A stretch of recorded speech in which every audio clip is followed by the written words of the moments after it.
The end of a championship season and time to dream of the next one. In San Francisco, Rita Williams, KTVU, Channel 2 News. Along with the serious fun, there was some silly fun as the Giants mascot Lucille got into the swing of things with an international pop song.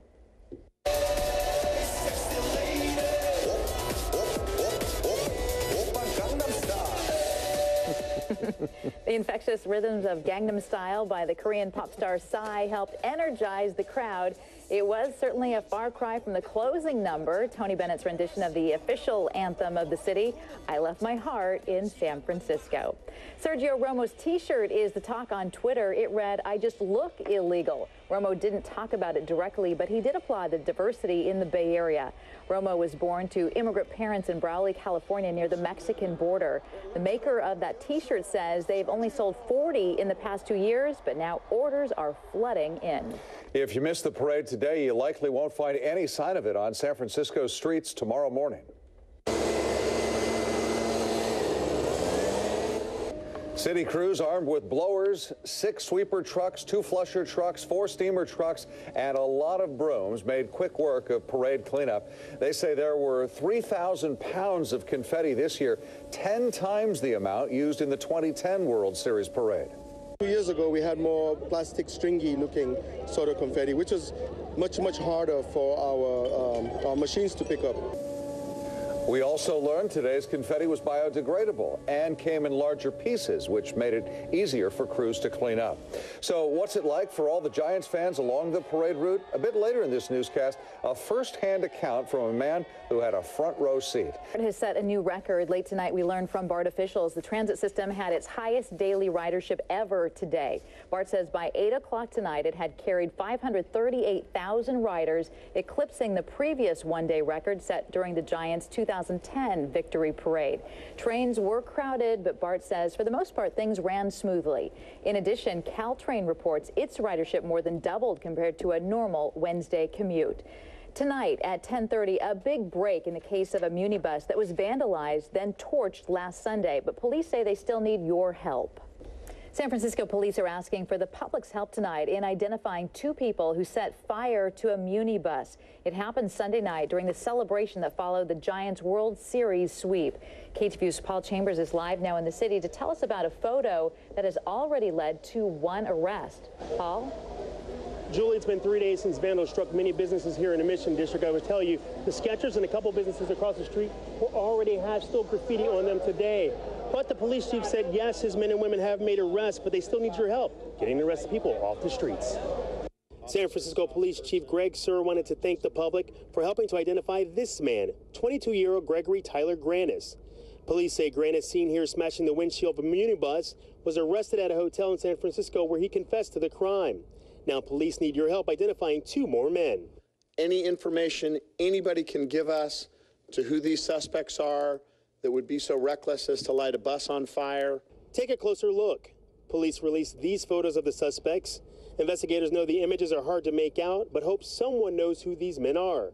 Here's video we first showed you last night of the men setting fire to the minibus that we're told is worth $1 million. We will identify you, we will arrest you, we will prosecute you, and you're going to pay for it. In all, police made 36 arrests in connection with the vandalism done after Sunday's game. We spoke with business owners in the Mission where a lot of damage was done. He applauds police for their work thus far, but says it's not enough. They should have arrested more people than those 35, supposedly, or 36, or I don't know how many were. They should have arrested at least 50 people out there because there was so much destruction. And there were more arrests made in connection with Giant celebration.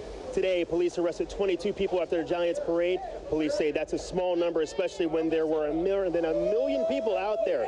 Their charges range from public drunkenness to having a loaded firearm. To my city by the bay, I left my heart.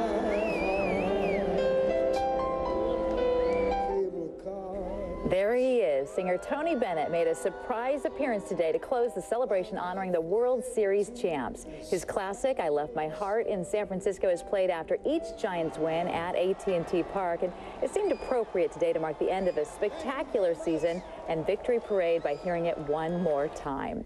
Before Tony Bennett sang, there was that giant parade up Market Street. It included members of the Giants front office, former players, and those new world champions. KTVU's Mike Meback was along the parade route inside the ropes and said everyone felt the love from the fans. An absolute classic unveiled in the city by the bay. Awesome moment. The band, the confetti, the crowd.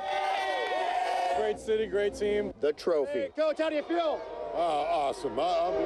This was a historic parade embraced by thousands decked out in black and orange. A party for the ages, a party for the world champion San Francisco Giants. Pretty crazy right now. This is incredible.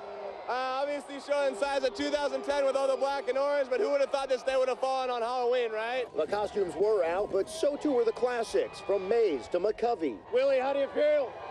Oh, I feel great. This is great. There was JT and Sean, even Will the Thrill. And it was Giants broadcaster Dave Fleming who called the final out. That was pretty cool. That's something I'll never forget. Colorful floats preceded the players, but they soon came, one convertible at a time, some with families, some rolling solo.